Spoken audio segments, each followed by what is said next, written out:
दोस्तों नमस्कार। क्या ममता बनर्जी अब सबसे बड़े फैसले के करीब पहुंच चुकी है? क्या टीएमसी का कांग्रेस में विलय हो सकता है? और आखिरी 24 घंटे के अंदर सोनिया गांधी से दूसरी मुलाकात क्यों हुई? यही सवाल इस समय सबसे ज्यादा चर्चा में है, क्योंकि दिल्ली में जो कुछ हुआ उसने राजनीति के गलियारों में नई बहस शुरू कर दी है। ममता बनर्जी एक बार फिर सोनिया गांधी से मिलने पहुंची। जगह थी जनपद, और इस मुलाकात को साधारण मुलाकात नहीं माना जा रहा, क्योंकि यह 24 घंटे के अंदर दूसरी मुलाकात थी। यानी कुछ तो ऐसा है जिसकी चर्चा लगातार हो रही है। अब सबसे बड़ा सवाल, इन दोनों नेताओं के बीच आखिर बात क्या हुई? क्या सिर्फ राजनीतिक हालात पर चर्चा हुई या फिर इसके पीछे कोई बड़ी रणनीति है? यही सवाल लगातार उठ रहे हैं, क्योंकि हालात पहले जैसे नहीं है। पश्चिम बंगाल की राजनीति तेजी से बदल रही है, टीएमसी पर भी दबाव बढ़ रहा है, और इसी बीच लगातार ऑपरेशन लोटस की चर्चा भी हो रही है। कई नेताओं के नाम सामने आ रहे हैं, कई तरह के दावे किए जा रहे हैं। ऐसे में ममता बनर्जी के सामने सबसे बड़ी चुनौती अपनी पार्टी को मजबूत बनाए रखने की भी है, और शायद यही वजह है जिसके कारण सोनिया गांधी से लगातार मुलाकातों को खास माना जा रहा है। दिल्ली में हुई इंडिया गठबंधन की बैठक में भी एक तस्वीर सबसे ज्यादा चर्चा में रही। सोनिया गांधी के ठीक बगल में ममता बनर्जी बैठी थी। दोनों नेताओं के बीच मुस्कुराहट भी दिखाई दी, और इसी तस्वीर के कई राजनीतिक मतलब निकाले गए। लेकिन कहानी यहीं खत्म नहीं हुई। बैठक के कुछ घंटे बाद फिर मुलाकात हुई। यहीं से अटकलों का दौर शुरू हो गया। क्या ममता बनर्जी कोई बड़ा फैसला लेने जा रही हैं? क्या कांग्रेस और टीएमसी के रिश्ते नए दौर में प्रवेश कर रहे हैं? क्या दोनों दल पहले से ज्यादा करीब आ रहे हैं? इन सवालों का जवाब फिलहाल किसी के पास नहीं है, लेकिन चर्चाएं लगातार बढ़ रही हैं। इसकी वजह भी है क्योंकि राजनीति में समय बहुत तेजी से बदलता है। एक समय था जब ममता बनर्जी कांग्रेस से अलग होकर अपनी पार्टी बनाकर आगे बढ़ी। उन्होंने अलग रास्ता चुना और लंबे समय तक अपनी अलग पहचान बनाई। लेकिन राजनीति का पहिया हमेशा एक जैसा नहीं रहता। समय बदलता है, हालात बदलते हैं, और कई बार पुराने साथी फिर से करीब आते दिखाई देते हैं। यही कारण है कि अब इस मुलाकात को बहुत ध्यान से देखा जा रहा है, क्योंकि जिस दौर में यह मुलाकात हो रही है वह दौर सामान्य नहीं है। पश्चिम बंगाल में लगातार राजनीतिक हलचल बनी हुई है, कई तरह की खबरें सामने आ रही हैं, और इन हालातों के बीच ममता बनर्जी दिल्ली में सक्रिय दिखाई दे रही है। अब जरा पीछे चलते हैं। लोकसभा चुनाव से पहले का समय याद कीजिए, जब ममता बनर्जी का रुख बिल्कुल अलग था। उन्होंने साफ संकेत दिए थे कि वह अपने दम पर आगे बढ़ेगी।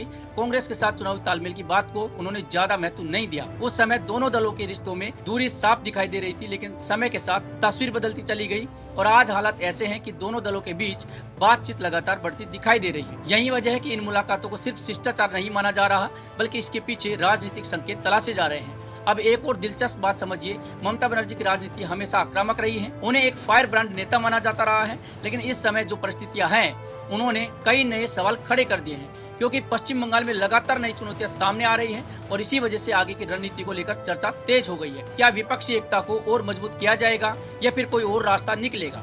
यह सब आने वाला समय बताएगा। लेकिन फिलहाल इतना जरूर है कि सोनिया गांधी और ममता बनर्जी की लगातार 2 मुलाकातों ने राजनीतिक हलकों में हलचल जरूर बढ़ा दी है, और इसी बीच एक और घटनाक्रम ने इस चर्चा को और तेज कर दिया, क्योंकि दिल्ली में बैठकों का दौर चल रहा था, और दूसरी तरफ बंगाल से भी लगातार खबरें सामने आ रही थी। यहीं से कहानी और दिलचस्प हो जाती है, क्योंकि उसी समय पश्चिम बंगाल से भी लगातार बड़े राजनीतिक घटनाक्रम सामने आ रहे थे। राज्यसभा सांसद सुखेंदु शेखर राय के इस्तीफे की चर्चा थी। दूसरी तरफ दिल्ली में टीएमसी के कुछ सांसदों की मुलाकात बीजेपी नेता भूपेंद्र यादव से होने की खबरें सामने आई। इन मुलाकातों ने राजनीतिक माहौल को और गर्म कर दिया, क्योंकि सवाल उठने लगे, क्या टीएमसी के अंदर सब कुछ ठीक है? क्या पार्टी के सामने सबसे बड़ा संकट खड़ा हो चुका है? और क्या यही वजह है कि ममता बनर्जी लगातार कांग्रेस के नेतृत्व के संपर्क में है? इसी बीच यह भी कहा गया कि ममता बनर्जी को कांग्रेस का पूरा समर्थन मिल रहा है, और शायद यही कारण है कि उनके चेहरे पर थोड़ा सुकून भी दिखाई दिया। लेकिन कहानी सिर्फ आज की नहीं है, इसकी जड़ें काफी पीछे जाती है। जरा लोकसभा चुनाव से पहले का समय याद कीजिए, जब राहुल गांधी की भारत जोड़ो यात्रा पश्चिम बंगाल पहुंचने वाली थी। उसी समय ममता बनर्जी ने साफ कर दिया था कि टीएमसी अपने दम पर चुनाव लड़ेगी। उन्होंने अकेले चलने का रास्ता चुना। उस समय कई लोगों ने इसे बड़ा राजनीतिक संदेश माना था, क्योंकि विपक्षी एकता की बात तो हो ही रही थी, लेकिन जमीन पर तस्वीर कुछ और दिखाई दे रही थी। उस दौरान कांग्रेस और टीएमसी के रिश्तों में तनाव भी देखने को मिला। कई सीटों को लेकर दोनों दलों के बीच मतभेद रहे, लेकिन इसके बावजूद राहुल गांधी की तरफ से ज्यादा आक्रामक प्रतिक्रिया देखने को नहीं मिली। समय बीतता गया तो राजनीति का माहौल भी बदलता गया। आज वही दोनों दल पहले से ज्यादा करीब दिखाई दे रहे हैं, और यही वजह है कि सोनिया गांधी और ममता बनर्जी की मुलाकातें लगातार चर्चा में है। अब सबसे बड़ा सवाल, क्या वाकई टीएमसी का कांग्रेस में विलय हो सकता है? फिलहाल इसका कोई आधिकारिक संकेत नहीं है, लेकिन राजनीति में संभावनाओं को कभी भी पूरी तरह खारिज नहीं किया जा सकता, क्योंकि कई बार जो असंभव लगता है वहीं बाद में सबसे बड़ा घटनाक्रम बन जाता है। इसीलिए इन मुलाकातों को सामान्य मुलाकात मानने वाले भी कम है। अब एक और बात पर ध्यान दीजिए, राजनीति में जब संकट गहराता है तो पुराने रिश्ते भी नए मायने लेने लगते हैं। शायद यही वजह है कि इन मुलाकातों को लेकर लगातार चर्चाएं हो रही हैं, क्या ममता बनर्जी अब कांग्रेस के साथ पहले से ज्यादा मजबूत रिश्ता चाहती हैं? क्या बीजेपी के खिलाफ बड़ी रणनीति तैयार हो सकती है? क्या पश्चिम बंगाल के बदलते हालात नई राजनीति की तरफ इशारा कर रहे हैं? इन सवालों का जवाब आने वाला समय देगा, लेकिन इसी बीच टीएमसी की तरफ से भी जवाबी तेवर देखने को मिले। पार्टी नेताओं ने साफ कहा कि जो दावे किए जा रहे थे उनमें सच्चाई नहीं है और जो लोग बगावत की बात कर रहे हैं उन्हें खुली चुनौती भी दी गई।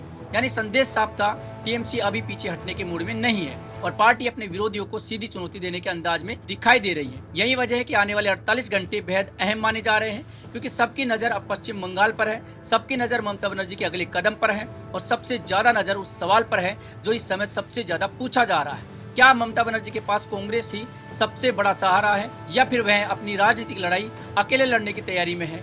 एक समय था जब ममता बनर्जी कांग्रेस से अलग होकर आगे बढ़ी और आज फिर वही कांग्रेस चर्चा के केंद्र में है। यही राजनीति है, यहाँ समय बदलता है, रिश्ते बदलते हैं और परिस्थितियां भी बदल जाती है। इसीलिए अभी किसी नतीजे पर पहुंचना जल्दीबाजी होगी, क्योंकि राजनीति में अंतिम फैसला हमेशा घटनाएं करती हैं और घटनाएं अभी लगातार बदल रही है। लेकिन इतना जरूर है, 24 घंटे में 2 मुलाकातों ने कई बड़े सवाल खड़े कर दिए और इन सवालों के जवाब आने वाले दिनों में ही सामने आएंगे। क्या टीएमसी और कांग्रेस की नजदीकियां और आगे बढ़ेगी? क्या कोई बड़ा राजनीतिक फैसला होगा? क्या पश्चिम बंगाल की राजनीति नया मोड़ लेने वाली है या फिर यह सिर्फ बदलते हालात में बढ़ता हुआ संवाद है? फिलहाल इन सवालों का जवाब भविष्य के पास है, लेकिन एक बात तय है, दिल्ली में हुई इन मुलाकातों ने राजनीति के हलचल को और तेज कर दिया है और अब हर किसी की नजर अगले कदम पर बनी हुई है, क्योंकि आने वाले दिन सिर्फ पश्चिम बंगाल के लिए नहीं बल्कि पूरे विपक्षी राजनीति के लिए बेहद महत्वपूर्ण माने जा रहे हैं। आप क्या सोचते हैं? क्या ममता बनर्जी और कांग्रेस की बढ़ती नजदीकियां आगे कोई बड़ा रूप ले सकती हैं या फिर यह सिर्फ मौजूदा राजनीतिक हालात का असर है? कमेंट करके अपनी राय जरूर बताइए और अगर आपको ये वीडियो अच्छा लगा है तो हमारे चैनल को सब्सक्राइब जरूर कीजिएगा। धन्यवाद।